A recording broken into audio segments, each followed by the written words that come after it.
In this video, we're going to cover intrinsic versus extrinsic value, two components that really affect everything as far as options are concerned. We're looking at more of kind of the overall arching, kind of the universe of options. And, no matter what strategy you're necessarily using, both of these components play an effect on something that everybody stares at as options traders every single day, as it's, literally the linchpin of the options market.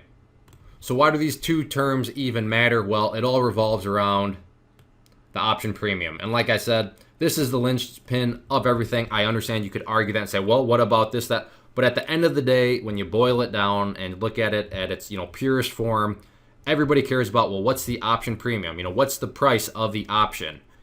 Whether you're buying premium or selling premium, guess what words in both of those statements? Premium. So the world of options truly does revolve around options premium. But have you ever really stopped to think, wait, how are those option premiums determined? What is influencing them? Why are they priced at what they are when they are? And that's what we're going to talk about in this video. That's where intrinsic and extrinsic value come in, and probably get used to me stumbling over those words. They're not at least for me, not the easiest words to say. Let's first start by talking about intrinsic value. And this is a relationship between two simple things. One is just the linchpin of the financial markets as a whole, or the stock market as a whole, I should say, and that is the price of a stock, right? That's about as bare bones as it gets. The price of a stock explains itself. The next part for options traders is the strike price. So two very basic things in terms of both, the stock market and then the options market. And these two things come together, they're in a relationship, and this relationship has a status. And I want to kind of go through or look at it this like, in the world of online dating, social media, relationship status is a very common kind of thing now out there because it's always a selection, and you get the point.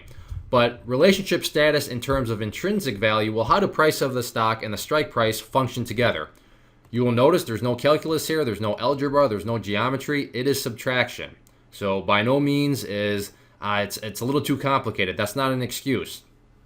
Intrinsic value is determined by taking the price of the stock and subtracting the strike price.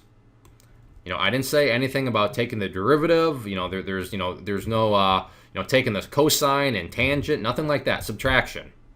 Basic math here. So you subtract price of stocks minus strike price, and that's going to give us the status of this relationship. So what's the relationship of intrinsic value? Well, if the math gives us a positive number, then we would say, it's in the money. If the math gives us a 0 or a negative number, that's where we would say it's out of the money. And when it's out of the money, there is no intrinsic value. It doesn't exist. It's just not there. Now, this is all kind of theoretical. It always helps me to, put some numbers in with things. So let's put some numbers and, take a look at this basic relationship here. And I should note, we're not going to count them, but look at all these options. Look at all these potentially relationship status within the world of humans. And then notice what happens. Things are going to get simpler. Now all of a sudden, check it out. We only have two options down there, but I'm getting ahead of myself. So scenario one, stock ABC is currently trading for $36 per share. The call option strike price, now if it was put option, it'd be a little bit reversed, but the point here is that, we're just going to focus on, the math. Call option strike is at 32. So how are we going to figure out the relationship status of the intrinsic value? Well, again, we're going to take the price of the stock, in this case, $36, and we're going to subtract the strike price from it, which is $32. Not trying to, insult anybody's intelligence here, but, it really kind of just goes to show it's a very straightforward concept here. So 36 minus 32 equals $4. Again, I'm not trying to insult you, but $4 is a positive number. I would just want to take it one step at a time. Because it's a positive number, it's therefore in the money. So we would say that the option has intrinsic value. It has a value of $4 per share. Again, that's just the difference between the price of the stock and the strike price. And like I already kind of noted on, notice things became so much more straightforward in terms of options relative to human relationships. So in this example, what's the relationship status? Well, we only had two choices. And in this case, yes, there is intrinsic value because that number is positive. Let's now take a look at two more scenarios. So stock ABC is currently trading for $36. So that hasn't changed, but then it is going to rise. So the price makes a move, and that move goes up to $41. The one thing that has changed, though, right off the get-go is that we're now looking at a different call option strike, and that price is right here at 41. So that is the one thing that has changed. So once again, let's figure out the relationship status of our intrinsic value, and we do that by taking the price of the stock, $36, and subtracting the strike price, which now is at 41. So what does that give us? Well, that gives us actually a -5. Probably hard to see, but there is a negative sign there. So -5. Let's go back to thinking, well, what are the relationship status possibilities? Well, because -5 is a negative number, it is therefore out of the money. So when these are out of the money, we would say that the option does not have intrinsic value. So this situation, nope, that's a negative number, does not have intrinsic value. But let's take it, well, what about when it rises up to 41? You know, that's a nice movement in the price. So let's go through and do our relationship status again for the intrinsic value. In this case, the stock price has risen up to 41. The strike price is at 41, and that gives us 0. So again, as far as intrinsic value is concerned, it does not have any. So no. Now the one difference here is it closer to having intrinsic value? Yes, it is closer. But does it have it still at that point? It does not. So again, sure, it's right on the borderline of having some intrinsic value, but 0 does not mean intrinsic value, so there is none. Big, difference there. Yes, it's close, but what is the saying? Close is only good in horseshoes and hand grenades. In this case, the option still does not have any intrinsic value, so the relationship status is still no. And believe it or not, that's intrinsic value. That's it. So let's move on to extrinsic value, and this one gets a little bit more in-depth, but let's just first kind of stop and think about us as humans. And this always helps me to remember the difference between intrinsic and extrinsic is that as humans externally to us, so outside of us, what do we do every day that we must make judgments on? Well, we must judge risk. We must do our best to make sure we're doing smart things and not dumb things. A very favorite example of mine, crossing the street. Is that a risk? Yes, absolutely, it's a risk. Now, of course, we can do things to help leverage the risk, mitigate the risk, control the risk that we don't get hit by a car, but it is still a risk. Another risk. What am I eat for, breakfast this morning? Am I going to have, a nice healthy banana, or am I going to, have, chocolate chip cheesecake with a side of ice cream? Risk, short term, whatever, especially when you're young, but you do that every single day, eventually that risk is going to catch up to you. You're at the zoo. Should I go jumping into that cage with the lions? Hey, that polar bear looks nice. Should I go swimming with it right now? Now, of course, the answers to these are very common, but that's what we're doing. Pretty much minute by minute, we're always trying to think about, we're analyzing risk. What is going to be best for me? What is smart? What is dumb? Now, the good news here is that as traders, risk is involved in the world of options, but there's only 2 types of risk, and that's what's making up extrinsic value. So once again, like the relationship stuff, human world, all sorts of different relationships, but intrinsic value, it's either has it or it doesn't, yes or no. Same thing with extrinsic value. There's only 2 types of risks that we need to factor in. The first type is time risk, so pretty self-explanatory right there, and then volatility risk. And in case you can't read it, that's what is normal down here, and I'll get into more of that. But extrinsic value is then combined with time and volatility risk, and that's what's making up extrinsic value. Some people call it time value, but I want to just break down the 2 components that are making that up. The first component, as we just discussed, is the time risk. If you've taken my options trading simplified course, then you've seen this example before. But nonetheless, stick with me here, and we'll get through it. But let's do a what if game. So what if you're watching a basketball game, and your team, would be your trade plan, is losing by 2 points with 45 minutes remaining in the game? How worried are you going to be? You're probably going to have very little worry, possibly and probably not even worried at all. But why is this the case? Well, you understand that, there's not really much risk here because my team still has 45 minutes of time left to, overtake the other team and win the game. And winning the game, which would be, your trade plan is successful.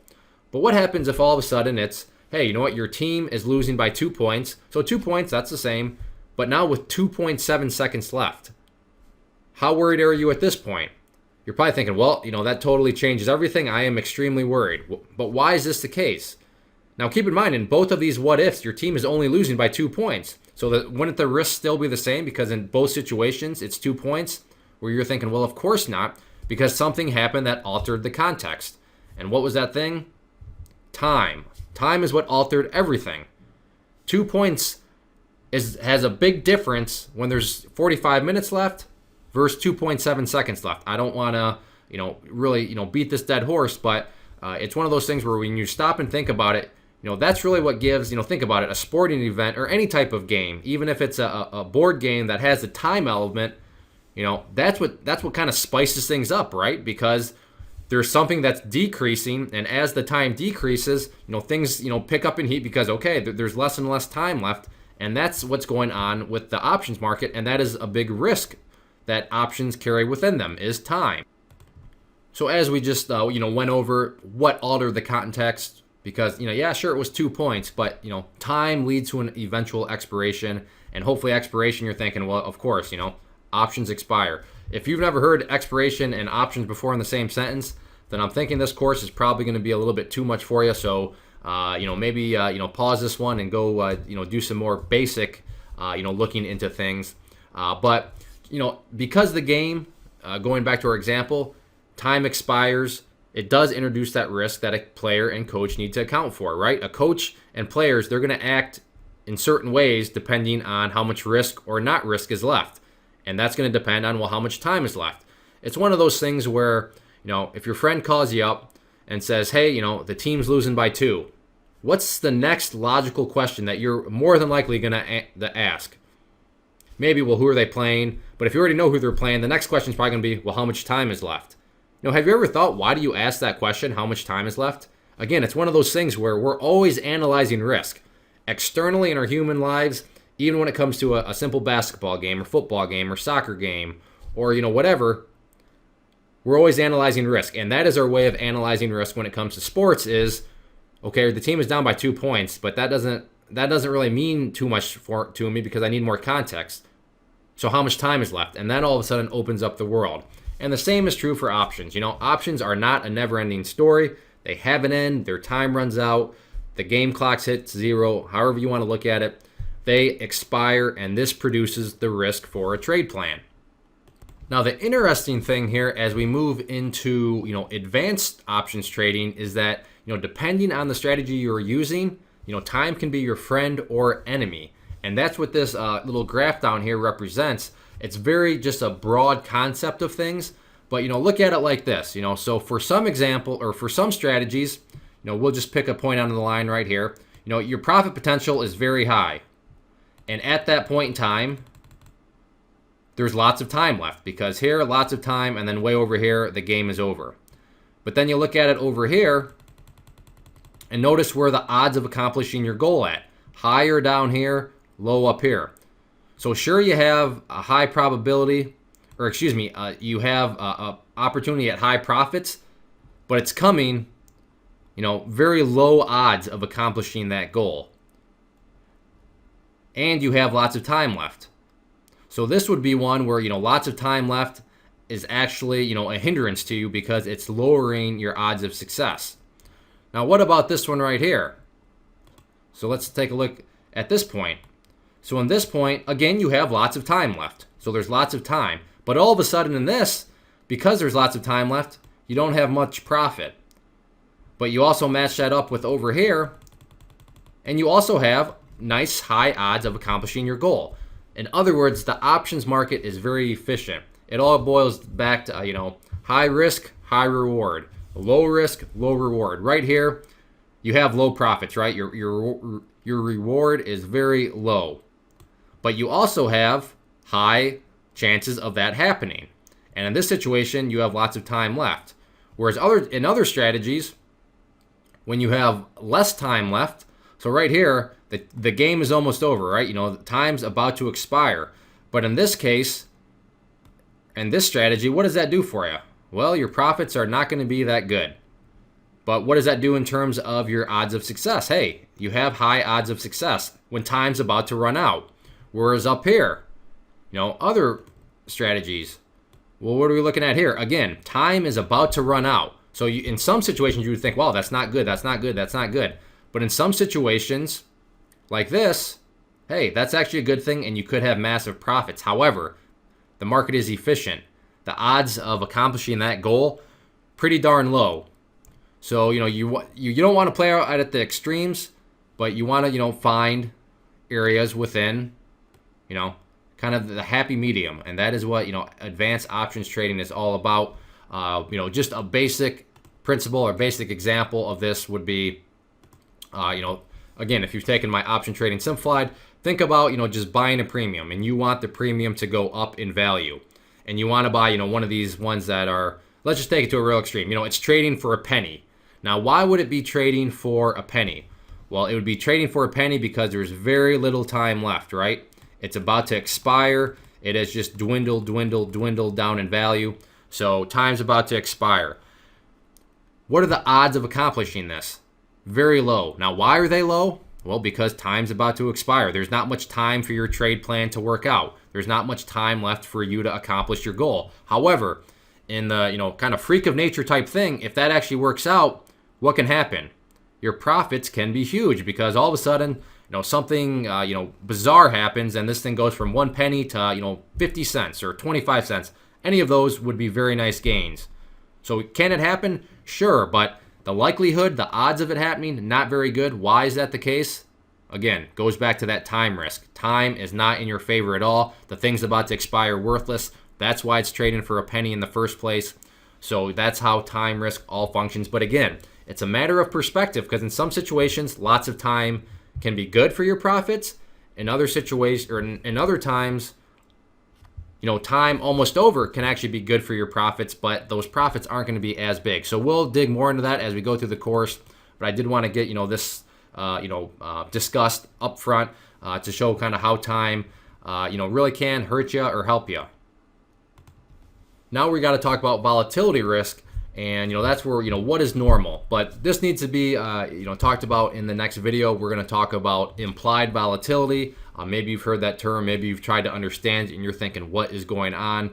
A lot of it, you know, I've seen it, and it's just, you know, no wonder why it you know, intimidates so many people, the way some, you know, educators or whatever you want to call them try to explain it. So I'm going to, you know, attempt to boil it down in very basic terms, but get it in your mind right now. Volatility, implied volatility, revolves around what is normal. That's the question to start to ask yourself, is what is normal? So I'm not saying you have to go and, you know, sit out on your back porch and look up at the stars and, you know, really ponder this question, but just start to, you know, get that in your brain. What is normal? And we're going to cover that in the next video.